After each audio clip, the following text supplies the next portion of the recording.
Sa gitna ng pagpapaliwanag ni Zhang Lin ay tahimik na nakikinig sa kanya si Lin Lan, ngunit ang ikinagulat lang lahat dahil bigla na lang niyang inatake si Zhang Lin nang walang sabi-sabi. Sa lakas ng atake ni Lin Lan ay makikita si Zhang Lin na siya ay napabulwak ng maraming dugo. Hindi pa nakuntento si Lin Lan dahil mabilis siyang tumalon habang nanlilisik ang kanyang mga mata sa itaas ni Zhang Lin.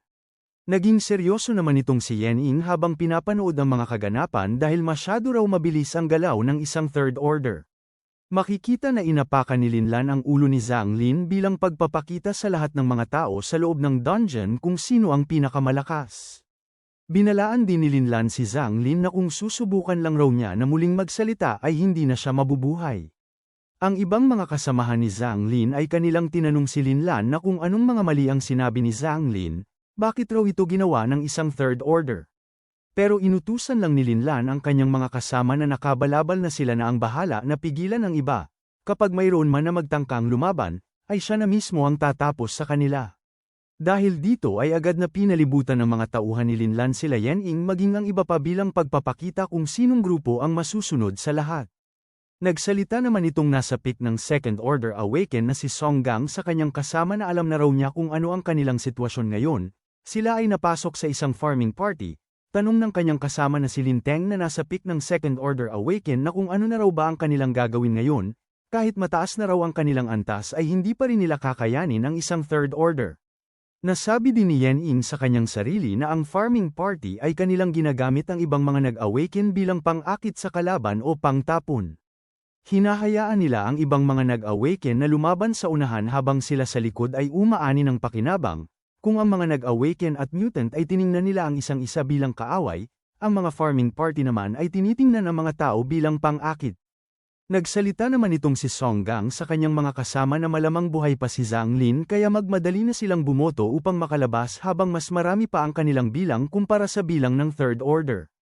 Pero agad lang na ibinagsak ni Lin Lang ang kanyang isang paa sa lupa na nagdulot upang ito ay mawasak. Sa ipinakitang kilos ni Lin Lan ay natakot si Song Gang na baka patayin siya nitong third order, samantalang itong si Yan Ying ay tiningnan lang niya ng seryoso si Lin Lan. Wika pa sa lahat ni Lin Lan na ngayon daw ay kanyang ipakilala sa lahat ang kanyang grupo, sila ay ang Blood Wolf Squad, at siya ang kapitan ng kanilang grupo na namumuno sa misyon na ito, sa ngayon ay nasa kanyang kamay ang buhay nilang lahat. Pero kanyang pinapangako na kapag nakaligtas sila sa ika-6 na alon ay kanyang ibibigay sa kanilang lahat ang kanilang gantimpala at credit points. Sa isip-isip naman ni Yan Ying na mayroon pa daw lakas ng loob ang babae na ito na magsalita na hahayaan niya sila na mabuhay, kahit malinaw naman na sa bandang huli ay wala silang bubuhayin. Nakakahinayang raw talaga dahil ngayon ay nasa cooldown pa ang kanyang Heavenlift Streamlight, kung maipapares daw niya ito sa kanyang Sword Tempest ay talagang lilipulin niya ang mga walang hiya na ito. Ngayon ang kanyang Sword Tempest lang ang nakahanda, ito ay malakas pero hindi niya alam kung ano ang tunay na lakas ng third order na nandito o baka mayroon siyang suot na gear armor, kung hindi raw niya mapapatay ang third order sa isang atake ay baka siya ang mamatay. Natatawa pang sinabi ni Lin Lan sa lahat na malapit na raw magsimula ang unang alon, kaya dapat magpakilala ang lahat sa kanilang pangalan at ano ang kanilang rango at mga abilities, kanyang titingnan kung ano ang mayroon sila. Kaya agad na nagpakilala si Song Gang sa kanyang pangalan, siya raw ay nasa peak ng Second Order Awaken, ang kanyang physical class ay melee combat, ipinakilala din ni Lin Teng ang kanyang sarili, siya din daw ay nasa peak ng Second Order Awaken, ang kanyang class ay range attack. Maging ang iba ay kanilang ipinakilala ang kanilang mga pangalan at kung ano ang kanilang mga katangian. At ipinakilala din ng ating bida ang kanyang sarili na isang Second Order beginner, at ang kanyang class ay isang willpower at ang kanyang katangian ay range attack.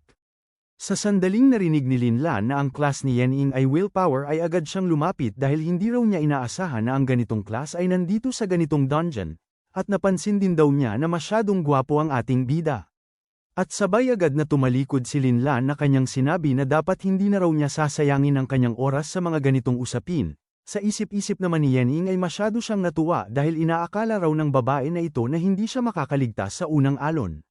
Doon ay lumabas na nga ang unang alon ng mga halimaw, pinaalam pa sa kanila ng system na ang bilang ng mga mutant ay humigit sa 100 at mayroon din 2 first order mutant.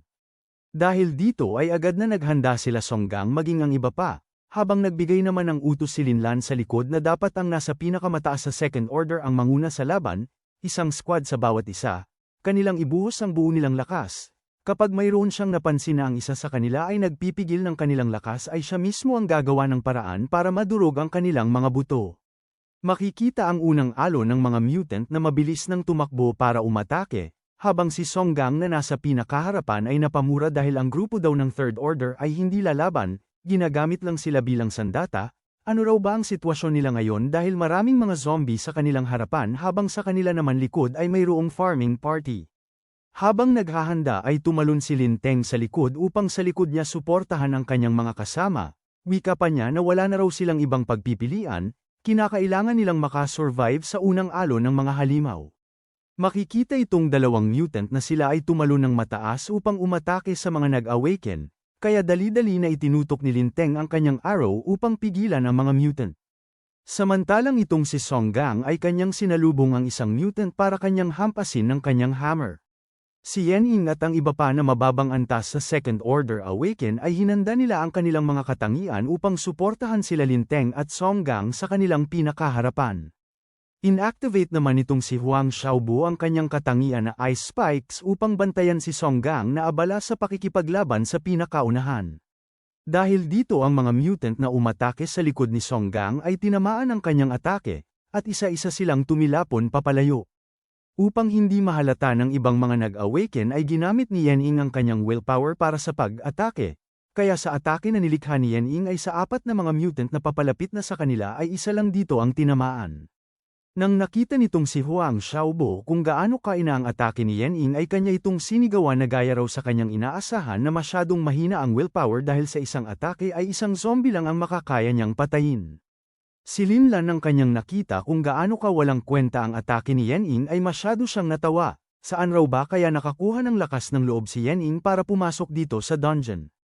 Kung hindi raw sana kasama ni Yen Ying ang ganitong mga nag-awaken ay tiyak kanina pa siya namatay dito sa loob ng dungeon. Unang alon pa lang daw ito ng mga mutant, paano daw siya makaka-survive sa susunod na alon ng mga halimaw? Sa ilang sandali ay inanunsyo ng system sa lahat na matagumpay nilang natapos ang unang alon ng mga mutant. Lumipas ang kalahating oras ay matagumpay na natapos ng grupo ang pangalawa at pangatlong alon ng mga halimaw, habang nagpapahinga ay pinaalam sa kanila ng system na ang pang-apat na alon ng mga halimaw ay magsisimula sa loob ng 3 minuto. At inis na inis itong si Songgang dahil habang tumatagal ay lalong naging mahirap ang difficulty ng dungeon, at baka sa susunod ay mayroon ng mutant na lalabas na nasa antas ng peak ng Second Order. Tanong din itong si Lin Teng na kung kailan raw ba kikilo si Lin Lan, dahil kung hindi siya ang unang gagalaw ay hindi sila magkakaroon ng pagkakataon na mapatay ang tao na yon. At natigil ang dalawa sa kanilang pag-uusap dahil biglang nagsalita sa likod si Lin Lan na kanyang sinabihan ang lahat na pangatlong alon pa daw ang kanilang natapos pero masyado na silang nahihirapan. Hindi raw niya alam kung ipinakita nila ang kanilang tunay na lakas bilang Second Order o baka wala lang talaga silang kwenta, pero ito lang ang kanyang masasabi na hinding-hindi siya kikilos kapag hindi nila natapos ang pang-anim na alon, kaya kung gusto pa nilang mabuhay ay dapat kanila nang ipakita ang kanilang lakas. Lumingon din si Lin Lan sa kinatatayuan ni Yen Ying dahil humanga siya na magpasa hanggang ngayon ay buhay pa ang ating bida at walang sugat. Ngumiti si Yen Ying na kanyang ipinaliwanag na kaya raw siya nakasurvive hanggang sa ngayon ay dahil sa swerte. Sa sandaling narinig yun ni Huang Xiaobo ay masyado siyang nainis anong swerte raw ba ang kanyang pinagsasabi. Hindi raw ba nakita ni Yen Ying na siya ang gumagawa sa lahat ng mabibigat na trabaho? Ang tangi lang ginagawa ni Yen Ying ay magpakawala ng mahina na willpower attack sa malayo. Habang nagtatalo si Yen Ying at si Huang Xiaobo ay itong dalawa naman ay kanilang iniisip na hindi raw nila alam kung mayroon bang nakatagong alas si Yen Ying, kung wala naman ay paano niya narating ang antas ng Second Order, pero malamang isang beses o 2 beses lang niya magagamit ang kanyang trump card, pero ang magandang balita dito ay baka magagamit ni Yen Ying ang kanyang nakatagong alas para mabaliktad ang sitwasyon nila ngayon. Doon ay nag-anunsyo sa lahat ang system na ang pang-apat na alon ay magsisimula na. Ito ay mayroong 400 na zombie at isang peak Second Order, at mayroong 2 Second Order mutant at 6 na First Order mutant. Dahil dito ay walang takot na umatake si Songgang sa isang Second Order mutant na nasa kanyang harapan, mungkahi pa niya kay Lin Teng na dapat silang dalawa na mag-focus sa Zombie King na nasa antas ng peak ng Second Order. Inutusan din niya ang mga nasa Advanced Second Order na huwag nilang hayaan na makalusot ang 2 howling female demons. Ngunit sa sandaling hinampas si Songgang ng mahabang dila ng Zombie King ay agad siyang tumilapon, kaya bilang suporta ay agad na kumilos si Ling Teng para kanyang patamaan ang Zombie King ng kanyang pana. Habang abala itong isa sa pag-atake sa mga zombie ay wala siyang kaalam-alam na sa kanya palang likod ay mayroong isang zombie ang papalapit na sa kanya. Dahil dito ay napasigaw na lang itong lalaki dahil agad siyang pinulaputan ng mahabang dila ng zombie. Upang tulungan ng lalaki ay agad na hinanda ni Jiang Tao ang kanyang sibat para patayin ang zombie na umatake sa kanyang kasama. Kasunod nito ay matagumpay na tinamaan ni Jiang Tao ng kanyang sibat ang zombie, ngunit sa hindi inaasahan ni Jiang Tao dahil ang maraming dugo ng mga zombie ay kumapit na sa kanyang katawan dahilan para siya ay mapaluhod sa lupa na hindi na makakita. Si Huang Xiaobo nang kanyang napansin na si Jiang Tao na hindi na makakilos ay masyado siyang nag-alala dahil ang zombie ay papalapit na kay Jiang Tao, kaya ang tangi niyang ginawa ay ginamit ang kanyang ice spikes upang pigilan ang zombie. At nakaramdam ng takot si Huang Xiaobo nang sa kanya na natuon ang pansin ng zombie, ano na raw ang kanyang gagawin na lubhang nasugatan si Jiang Tao at ang isa sa kanila ay patay na at nakapin down din ang ibang squad. Sa isip-isip naman ni Yen Ying na sa ganito raw na takbo ay baka hindi makakaabot ang iba niyang mga kasama sa ika-6 na alon ng mga halimaw, kapag mangyari yon ay wala siyang pagkakataon na kanyang magamit ang kanyang trump card. Makikita si Huang Xiaobo na wala na siyang panahon upang iwasan ang zombie na nasa kanyang harapan, kaya upang maligtas ang buhay ni Huang Xiaobo ay inipon ni Yen Ying ang kanyang enerhiya sa paa. At sabay lumitaw si Yen Ying sa likod ni Huang Xiaobo at mabilis na tumakbo papunta sa mas ligtas na lugar na ikinagulat ni Huang Xiaobo ang pagtulong sa kanya ni Yen Ying. Sa sandaling nakarating na sila sa mas ligtas na lugar ay agad na ginamit ni Yen Ying ang kanyang telekinesis upang patayin ang zombie na nasa malapit sa kanila. Kasunod nito ay inihagis ni Yen Ying ang kanyang telekinesis sa zombie, at nang tuluyan ng napatay ang zombie ay ipinagalaw ni Yen Ying ang kanyang punyal upang patayin pa ang ibang mga zombie na nakakalat sa paligid. Kaya hindi makapaniwala si Huang Xiaobo sa atake ni Yen Ying dahil sa pamamagitan lang ng isang tama ng atake ni Yen Ying ay agad namatay ang second order mutant. Talaga raw ba na si Yen Ying ang kanyang tinatawag na walang silbi kanina? Wika din ni Yen Ying kay Huang Xiaobo na simula ngayon ay dapat na siyang mag-ingat sa kanyang pananalita. Makikita ang mga zombie na dinaanan ng telekinesis ni Yen Ying ay isa-isa silang bumagsak sa lupa. Pinayuhan din ni Yen Ying si Huang Xiaobo na huwag siyang mawalan ng focus dahil marami pang mga zombie mutant na kailangan nilang harapin. Sumagot si Huang Xiaobo na walang problema. At siya na din ang bahala sa mga first order devourer na nandito. Si Lin Lan ang kanyang nasaksihan ang pamamaraan sa pakikipaglaban ni Yen Ying ay lubos siyang humanga. Hindi raw niya inaakala na mayroon palang tinatagong galing si Yen Ying. Masyado raw talaga siyang mabilis at parang isang blue gear ang boots na kanyang equipment, kaya naglakas loob siyang sumugod. Itong tauhan ni Lin Lan ay nagtanong sa kanyang boss na kung kanila na raw bang tatapusin ang mga tao na ito. Wika naman sa kanya ni Lin Lan na huwag silang masyadong magmadali, kulang sila ngayon sa tao, babantayan lang raw muna nila ang kilos ni Yen Ying at agad nila siyang kukunin sa susunod na round, at malamang ang lahat ng lakas ni Yen Ying ay nanggaling sa telekinetic burst kanina na galing sa willpower awaken. At wala din siyang kalaban-laban kung siya ay dudurugin ng mga halimaw na parang insekto. Inutos din ni Lin Lan sa kanyang tauhan na mag-focus lang sila sa dalawang nasa antas ng peak second order dahil sila ang tunay na banta, at nararamdaman din niya na mayroon silang binabalak. Lumipas ang kalahating oras ay matagumpay na natapos ang ika-4 na alon ng mga mutant, at pinaalam sa kanila ng system na magsisimula ang ika-5 alon sa loob ng 3 minuto. Makikita si Songgang at si Lin Teng na silang dalawa ay nakatayo sa katawan ng malaking mutant na walang buhay. Wika pa ni Songgang kay Lin Teng na sa ika-4 raw na alon ay naligasan na sila ng isang melee fighter at isang range attacker, at mayroon pang isang melee fighter na lubhang nasugatan, at mayroon pa siyang 2 malakas na galaw na natitira. Sana may tabi raw niya ang mga ito para sa ika-6 na alon. Ayon naman ni Lin Teng na maging siya ay mayroon pang 2 galaw. Kinakailangan raw talaga nilang makaraos hanggang sa ika-6 na alon kahit anong mangyari. Kapag kumilos na si Lin Lan ay iyon na ang kanilang pagkakataon upang sabay nila siyang atakehin. Tiningnan din nilang dalawa si Yen Ying dahil kanilang napansin kanina ang galaw na ipinakita ng ating bida. Hindi raw siya gaya sa ibang mga willpower awaken na kinakailangan pang magpahinga pagkatapos umatake. Kanina ay halos tuloy-tuloy siyang nakakapagpalabas ng kanyang lakas. Talagang isa siyang espesyal. At sana marami pa siyang tinatagong mga galaw. Sa susunod na alon ay kapag hindi lang siya nakakasagabal sa kanilang plano ay dapat pananatilihin nila siyang buhay. Makalipas ang 3 minuto ay inanunsyo sa kanila ng system na ang ikalimang alon ay nagsisimula na. Ito ay mayroong 500 na mga zombie at 2 pick ng second order, at 2 pick ng second order mutant at 3 second order mutant, at 8 first order mutant. Makikita itong isang first order mutant na agad niyang inatake ang isang melee combat awaken, samantalang si Huang Xiaobu ay nahuli ng isang mutant kaya agad niyang binigyan ng babala si Yening na tumingin siya sa kanyang likod. Nang paglingon ni Yening ay lumabas ang pawi sa kanyang mukha dahil mabilis na nahuli si Huang Xiaobu ng mutant. Habang iniiwasan ni Yening ang atake ng mutant ay kanyang iniisip na masyado raw mahirap makipaglaban sa dambuhalang mutant kapag hindi gumagamit ng malakas na atake, matatagalan daw siya bago niya mahanap ang mahinang parte sa katawan nitong mutant.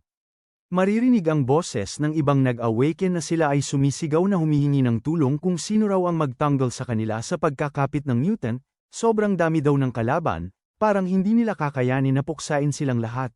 At napamura din sila dahil ang farming party ay wala talagang balak na tumulong upang makaligtas sila dito sa ika-6 na alon. Makikita si Song Gang na kanyang hinarap ang isang nasa antas ng pick ng second order na mutant, maging si Lin Teng ay hinarap din niya ang mutant na nasa antas ng pick second order. Wika pa ni Song Gang kay Lin Teng na wala na raw silang ibang paraan kung hindi gamitin ang nakatago nilang alas dito sa ika-6 na alon ng halimaw. Dahil dito ay agad na inatake ni Lin Teng ng kanyang nakatagong alas sa mutant upang mabawasan ang malakas na halimaw sa ika-6 na alon, maging si Song Gang ay tumalo na siya upang kanyang hampasin ng kanyang malakas na atake ang mutant na kanyang kaharap, sinisigaw pa ni Song Gang sa mutant na kainin daw niya itong kanyang spiritual hammer. Si Lin Lan na pinapanood ang dalawa na nakikipaglaban sa mga mutant ay kanya lang itong tinawanan dahil masyado raw silang tanga, inaakala raw ba ng dalawa na sila ay makakatipid ng lakas para mabuhay, mas bobo pa raw sila kumpara sa kanilang hitsura. Samantalang makikita itong si Yening na sa kanyang likod ay nakahanda na upang umatake sa kanya ang malaking gagamba na mutant. Kasunod nito ay bumaon sa ilalim ng lupa si Yening dahil tinamaan siya ng atake ng mutant nang hindi niya napapansin. Ang dalawa ng kanilang nasaksihan ang sinapit ni Yening ay napamura na lang sila dahil masyado na silang huli para tulungan si Yening, at napapatanong na lang sila na kung patay na raw ba ngayon ang batang yon. Ngunit biglang tumalon si Yening papunta sa itaas ng sobrang bilis. Sa sandaling nasaksihan ng tatlo kung paano pinatay ni Yening ang mutant ay hindi sila makapaniwala, paano raw na ang isang willpower system ay nagawang tiisin ang atake ng isang mutant, at sa isip-isip ni Lin Lan na marahil gumamit na naman si Yening ng trick para mapatay ang mutant. Doon ay inatake ni Lin Teng ang isa pang mutant ng kanyang pana, sinisigaw din niya na kainin daw ng gagamba ang kanyang palaso. Habang tumakbo upang umatake si Song Gang ay kanyang sinabi kay Lin Teng na magmadali raw silang ituon ng apoy sa zombie spider at baka may paraan pa upang maligtas nila si Yening. Makikita itong si Yening na tumakbo siya ng mabilis sa itaas ng mutant upang humanap ng magandang lugar para tapusin ang halimaw. At bigla siyang tumigil sa ulo ng gagamba na mutant dahil kanya na raw nahanap ang kahinaan ng halimaw. Kasunod nito ay inatake ni Yening ang kahinaan sa parte ng katawan ng mutant gamit ang kanyang telekinesis spears. Hindi lang doon dahil binalutan din ni Yening ng kanyang enerhiya ang isa niyang kamay upang bigyan ng isa pang atake ang parte sa katawan ng mutant na nilagyan niya ng butas. Sa sandaling tumama ang malakas na atake ni Yening sa kahinaan sa parte ng katawan ng halimaw ay sumabog ang katawan nito. Ang dalawa ng kanilang nasaksihan na tinalo ni Yening ang high-level mutant ay muli silang natulala na hindi makapaniwala, sila raw kanina ay nagawa lang nilang natalo ang female demon kanina dahil sabay-sabay silang umatake. Itong si Lin Lan ay natawa na lang dahil ang isang willpower na nag-awaken ay mayroong 2 blue equipment, mukhang nakahanap daw sila ng isang matabang tupa ngayong araw. Sabay binigyan ni Lin Lan ng hudyat ang kanyang tauhan dahil sa susunod na alon ay panahon na nila upang kumilos kaya ihanda na nila ang kanilang sarili, at huwag din nila munang patayin ang batang si Yening, basagin lang muna nila ang kanyang mga kamay at paa, para masaya siyang paglaruan si Yening at pahihirapan ng dahan-dahan. Naging seryoso naman itong dalawa dahil ang natira na lang raw ngayon ay silang dalawa at si Yening na magkasama sa susunod na alon. Sigurado sila na sasali si Lin Lan at ang kanyang grupo sa susunod na alon at doon na sila kikilos. Kahit hindi raw nila mapatay si Lin Lan ay ayos lang basta mabigyan lang nila siya ng malubhang pinsala at si Yening na ang bahala sa huling atake. Makalipas ang 3 minuto ay muli na namang nagsimula ang isa pang alon ng mga halimaw, ito ay binubuo ng mga second order mutant.